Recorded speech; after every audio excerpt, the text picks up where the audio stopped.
നമസ്കാരം. TV9 മലയാളത്തിന്റെ ഏറ്റവും പുതിയ ലൈവ് വീഡിയോയിലേക്ക് നിങ്ങൾക്ക് സ്വാഗതം. കഴിഞ്ഞ ദിവസം കേരളത്തെ ഒന്നടങ്കം ഞെട്ടിച്ചൊരു സംഭവമാണ് ആലപ്പുഴ കരുവാറ്റ എന്നുള്ളത്. ഒരു വയോധികൻ കൊല്ലപ്പെട്ടു. കേസ് അന്വേഷിച്ചു വന്നപ്പോൾ ആ കേസിലെ മുഖ്യപ്രതി ആ വയോധികന്റെ കൊച്ചുമകൾ 13 വയസ്സുകാരി. കേരളം ഒന്നടങ്കം ഞെട്ടി. എന്താണ് ഒരു 13 വയസ്സുകാരിക്ക് ഇങ്ങനെ ചെയ്യാൻ സാധിക്കുമോ? ഇത്രയധികം ക്രൂരമായ ഒരു കൊലപാതകത്തിന് പദ്ധതിയിടാൻ സാധിക്കുമോ? 13 വയസ്സുകാരിക്കൊപ്പം ആ 13 വയസ്സുകാരിയുടെ കാമുകനും പിന്നെ മറ്റ് 2 സുഹൃത്തുക്കളും ഈ കേസിൽ അറസ്റ്റിലായി. പോലീസ് അന്വേഷണം വന്നപ്പോഴാണ് വലിയൊരു തിരക്കഥ അല്ലെങ്കിൽ വലിയൊരു പദ്ധതി ഈ കൊലപാതകത്തിന് പിന്നിലുണ്ടെന്ന് മനസ്സിലാവുന്നത്. അതായത് 4 ദിവസം ആ വയോധികൻ ഒറ്റയ്ക്ക് വീട്ടിലുണ്ടാവുന്ന മനസ്സിലാക്കി കൗമാരക്കാരിയും തൻ്റെ കാമുകനും സുഹൃത്തുക്കളും ചേർന്ന് ഈ കൊലപാതകത്തിന് പദ്ധതി ഇടുന്നു. അതിനുശേഷം കൊലപാതകം നടത്തുന്നു. ഒന്നും അറിയാത്ത രീതിയിൽ ഈ ഒരു വേദന അനുഭവിക്കുന്നതോടുകൂടെ ഒപ്പം നിന്ന് ഈ പറയുന്ന മറ്റു കാര്യങ്ങൾക്കെല്ലാം മുൻപന്തിയിലാണ് നിൽക്കുന്നത്. പക്ഷേ സംശയം തോന്നിയ പോലീസ് അവസാനം ഇതിലെ പ്രധാന പ്രതി ആ 13കാരി തന്നെയാണെന്ന് കണ്ടെത്തുന്നു. ഒപ്പം ബാക്കി 3 പേരെയും കൂടെ പിടിച്ചുകൊടുന്നു. ആലപ്പുഴ കരുവാറ്റ എന്ന സംഭവമാണ്. എങ്ങനെയാണ് ഈ സംഭവം നടന്നത് നമുക്കൊന്ന് ഓടിച്ചു നോക്കാം. അതായത് കഴിഞ്ഞ 2 ദിവസം മുമ്പ് ഒരു 60 വയസ്സിന് മുകളിലുള്ള ഒരു വയോധികൻ കൊല്ലപ്പെട്ടതായിട്ട് കണ്ടെത്തുന്നു. മോഷണ ശ്രമത്തിനിടെ മരണപ്പെട്ടതായിട്ടാണ് പോലീസ് പ്രാഥമിക അന്വേഷണത്തിൽ പറയുന്നത്. പിന്നീടുള്ള അന്വേഷണത്തിലാണ് മനസ്സിലാക്കുന്നത് ഈ വയോധികനും അതോടൊപ്പം തന്നെ ആ താമസിക്കുന്ന വീടുമായിട്ട് കൃത്യമായ ധാരണയും അല്ലെങ്കിൽ കൃത്യമായ ബന്ധമുള്ളവർക്ക് മാത്രമേ അത്തരത്തിലുള്ള കൊലപാതകം നടത്താൻ സാധിക്കത്തുള്ളൂ, അല്ലെങ്കിൽ അതേ രീതിയിലുള്ള കൃത്യം നടത്താൻ സാധിക്കത്തുള്ളൂ മനസ്സിലാകുന്നു. അതായത് ഒരു 4.5 പവന്റെ സ്വർണം മാത്രം നഷ്ടമാകുന്നു. പക്ഷേ മോഷണ ശ്രമം നടത്തിയിട്ടുള്ള അല്ലെങ്കിൽ മോഷണം നടത്തിയിട്ടുള്ള എല്ലാ സാഹചര്യങ്ങളും അവിടെ ഒരുക്കുന്നു, തെറ്റിദ്ധാരണ വരുത്തുന്നതിന് വേണ്ടി.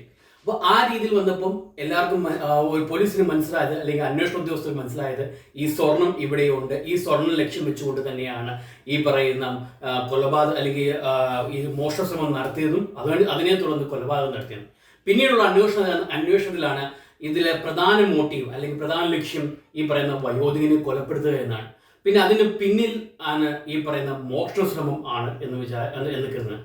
കാരണം ഈ വയോധികനും ഈ പറയുന്ന പെൺകുട്ടിയും തമ്മിലുള്ള കുടുംബത്തിലുണ്ടാകുന്ന ചില പ്രശ്നങ്ങൾ, ഈ മരണം സംഭവിച്ച അല്ലെങ്കിൽ 13കാരിയാണ് ഇതിന് പിന്നിലെന്ന് അറിഞ്ഞതിന് ശേഷമുള്ള റിപ്പോർട്ടുകൾ സൂചിപ്പിക്കും.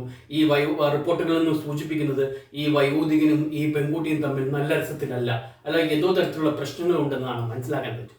പിന്നീടാണ് പോലീസ് പല അന്വേഷണങ്ങളും ചോദിച്ചെങ്കിലും മനസ്സിലാക്കുന്നത് എന്താണ് ഇതിൻ്റെ പിന്നിലുള്ള യഥാർത്ഥ കാരണമെന്ന് പോലീസ് കണ്ടെത്തുന്നത്. എങ്ങനെയാണ് ഇവർ കൊലപാതകം നടത്തിയത് എന്ന് നമുക്ക് പരിശോധിക്കാം. അതായത് ഈ വയോധികന്റെ മകളുടെ ഒരു പ്രസവത്തിന് ആലപ്പുഴ വണ്ടാനം മെഡിക്കൽ കോളേജിലേക്ക് വന്നു.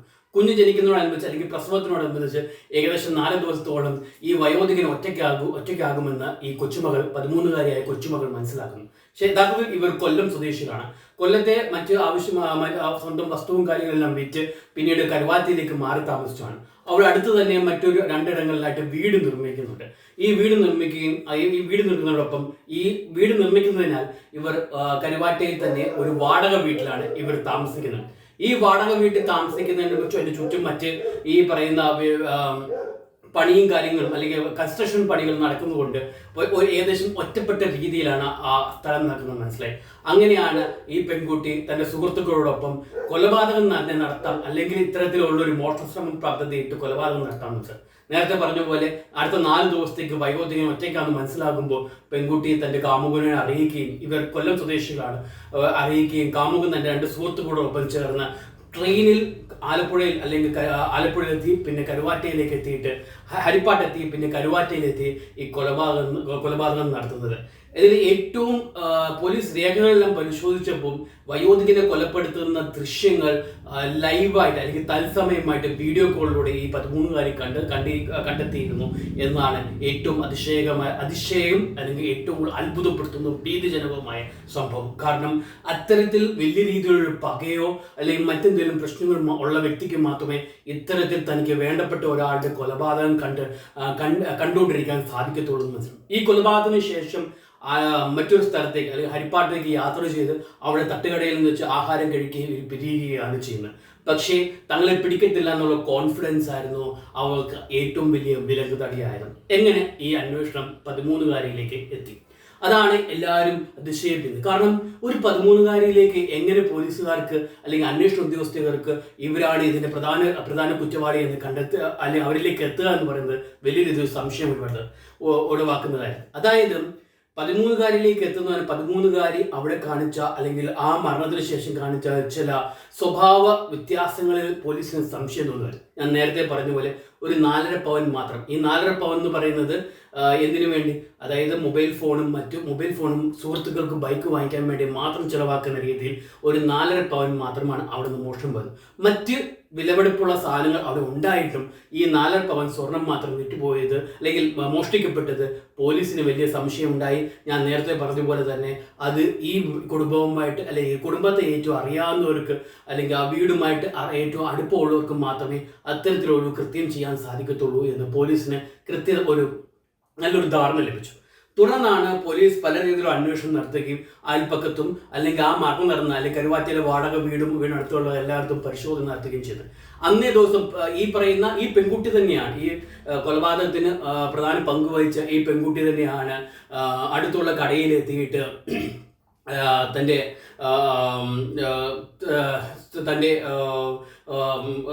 അല്ലെങ്കിൽ വയോധികനെ കാണാനില്ലെന്നും വീട് തുറക്കുന്നില്ലെന്നും സമീപത്തുള്ള കടയിൽ അറിയിക്കുന്നതും മറ്റുള്ളവരെ വിളിച്ചറിയിക്കാനും എല്ലാം മുന്നിട്ട് നിൽക്കുന്നത്. ഈ സമയം ഈ പെൺകുട്ടി തൻ്റെ അല്ലെങ്കിൽ മറ്റൊരു വീട്ടിലേക്കായിരുന്നു. കാരണം വയോധികൻ ഒറ്റയ്ക്കായിരുന്നു.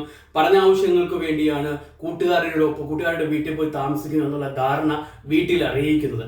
ഇപ്പം അതുപോലെ ആശുപത്രി ആവശ്യങ്ങൾക്കായിട്ട് വയോധികന്റെ ഭാര്യയും അതുപോലെ തന്നെ മകളും പോയപ്പം ഈ പെൺകുട്ടി മറ്റൊരു വീട്ടിൽ സുരക്ഷിതമായി ഇരിക്കട്ടെ എന്ന് ഉദ്ദേശിച്ചുകൊണ്ട് തന്നെയാണ് വീട്ടുകാർ അവിടെ കൊണ്ടുവരുന്നത്. പക്ഷേ ഈ ഒരു അവസരം മുതലെടുത്താണ് പെൺകുട്ടി ഇവിടെ കൊലപാതകത്തിനുള്ള എല്ലാ ശ്രമങ്ങളും നടത്തിക്കൊണ്ടിരുന്നത്. അപ്പം ഞാൻ നേരത്തെ പറഞ്ഞത് എങ്ങനെ പോലീസ് ഈ പെൺകുട്ടികളിലേക്ക് എത്തിയെന്ന് പറഞ്ഞു കഴിഞ്ഞാൽ ഈ മരണം നടന്ന് അടുത്ത ദിവസം പ്രധാനപ്പെട്ട പരീക്ഷയുണ്ട്. ഓണപരീക്ഷ നടക്കുന്ന സമയമാണ്. പ്രധാനപ്പെട്ട പരീക്ഷയുണ്ട്, അത് ഒഴിവാക്കാൻ സാധിക്കത്തില്ല എന്ന് പറഞ്ഞുകൊണ്ട് അടുത്ത ദിവസം സ്കൂളിലേക്ക് പോകാൻ തുടങ്ങിയത് വലിയ രീതിയിൽ എല്ലാവർക്കും സംശയം തോന്നാനിടയായി. ഇത് പോലീസുകാർ അറിയാനിടയായി. പിന്നീട് അന്വേഷണവും ഈ പെൺകുട്ടിയുടെ സ്വഭാവ മാറ്റങ്ങളെല്ലാം പോലീസ് പ്രത്യേകം കേന്ദ്രീകരിച്ചു. ഈ പെൺകുട്ടിയോടൊപ്പം കുടുംബത്തിലെ മറ്റ് അംഗങ്ങളുടെ എല്ലാം ഫോണും മറ്റു വിവരങ്ങളും എല്ലാം പോലീസ് അന്വേഷിക്കാൻ ഇടയായി. അങ്ങനെ അന്വേഷിച്ചപ്പോഴാണ് എല്ലാം കൃത്യതയോടെ ഇവർ നടത്തിയെന്ന് വിശ്വസിച്ചിരുന്ന കൊലപാതകത്തിന്റെ എല്ലാ തെളിവുകളും ഈ പെൺകുട്ടിയുടെ ഫോണിൽ നിന്ന് ലഭിക്കുന്നത്. ഫോൺ കോൾ രേഖകൾ, ചാറ്റ് രേഖകൾ, മറ്റ് ഗൂഗിൾ സെർച്ച് രേഖകൾ ഇതെല്ലാം പോലീസ് ഉടനടി തന്നെ കണ്ടെത്തുകയും 13-കാരിയെ കസ്റ്റഡിയിൽ എടുക്കുകയും ചെയ്തു. അതിനു പിന്നാലെ അല്ലെങ്കിൽ നേരിട്ട് കൃത്യം നടത്തിയ കാമുകനെയും മറ്റു 2 സുഹൃത്തുക്കളെയും പോലീസ് അറസ്റ്റ് ചെയ്തു. എന്താണ് ഇത് ഇത്തരത്തിലൊരു പക? ഞാൻ നേരത്തെ പറഞ്ഞു, ഈ കൊലപാതകം, ഈ കൃത്യം നടക്കുന്നത് ലൈവായിട്ട് അല്ലെങ്കിൽ തത്സമയം വീഡിയോ കോളിലൂടെ പെൺകുട്ടി കണ്ടിരുന്നു. എന്താണ് അത്തരത്തിലുള്ള പക ഉണ്ടാകാൻ കാരണം?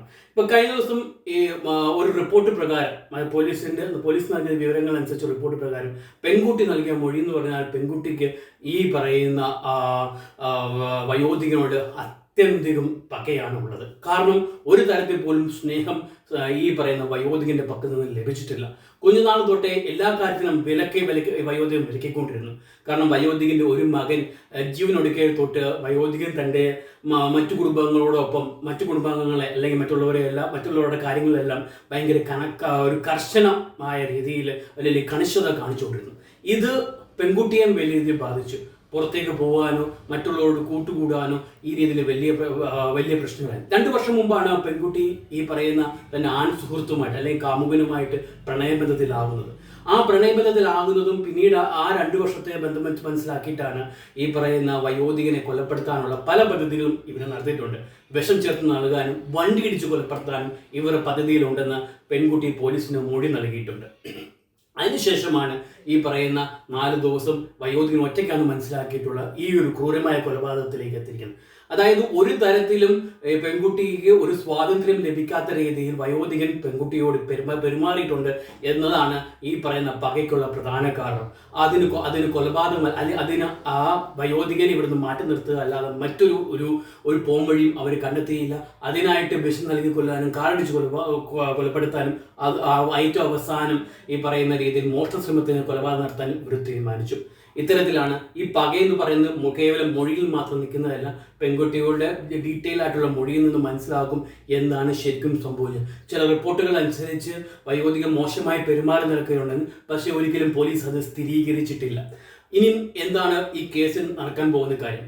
പ്രധാന പങ്ക് അല്ലെങ്കിൽ പ്രധാന പ്രതി പെൺകുട്ടിയാണെങ്കിലും ഈ പറയുന്ന നേരിട്ട് ഈ പറയുന്ന കൃത്യത്തിൽ പങ്കെടുത്തിട്ടില്ലാത്ത കാരണം കൊണ്ട് ജുവനൈൽ ജസ്റ്റിസ്, അതായത് 18 വയസ്സ് താഴെ ഉള്ളവർക്ക് നൽകുന്ന പരിഗണന ബേസ് ജുവനൈൽ ജസ്റ്റിസ് പ്രകാരമായിരിക്കും പെൺകുട്ടികൾക്കും മറ്റു പ്രതികൾക്കും എതിരെ നിയമ നടപടികൾ മുന്നോട്ട് കൊണ്ടുവരിക. എന്നാൽ അതേസമയം ബാക്കി 3 പ്രതികൾ ജുവനൈൽ ജസ്റ്റിസ് പ്രകാരമാണെങ്കിൽ നിലവിൽ നിയമ നടപടികൾ മുന്നോട്ട് പോകുന്നെങ്കിലും പോലീസിന്റെ റിപ്പോർട്ട് അനുസരിച്ച് ഇവർ 16 വയസ്സിന് മുകളിലുള്ളതിനാൽ കൃത്യം നടത്തുന്നത് വളരെ ക്രൂരമായ കൃത്യമായതിനാൽ കൂടുതൽ അല്ലെങ്കിൽ സാധാരണ രീതിയിൽ തന്നെ, അതായത് കോടതി നടപടികളിലൂടെ തന്നെ നിയമ നടപടികൾ മുന്നോട്ട് കൊണ്ടുപോകാൻ ആണ് പോലീസ് ശ്രമിക്കുന്നത്. അതുമായിട്ടുള്ള റിപ്പോർട്ട് ജുവനൈൽ ജസ്റ്റിസിന് മുമ്പിൽ പോലീസ് ജുവനൈൽ ജസ്റ്റിസും സമർപ്പിച്ചിട്ടുണ്ട്. അപ്പം അത് കോടതി അംഗീകരിക്കുകയാണെങ്കിൽ 16 വയസ്സിന് മുകളിലുള്ള ബാക്കി 3 പ്രതികൾക്കും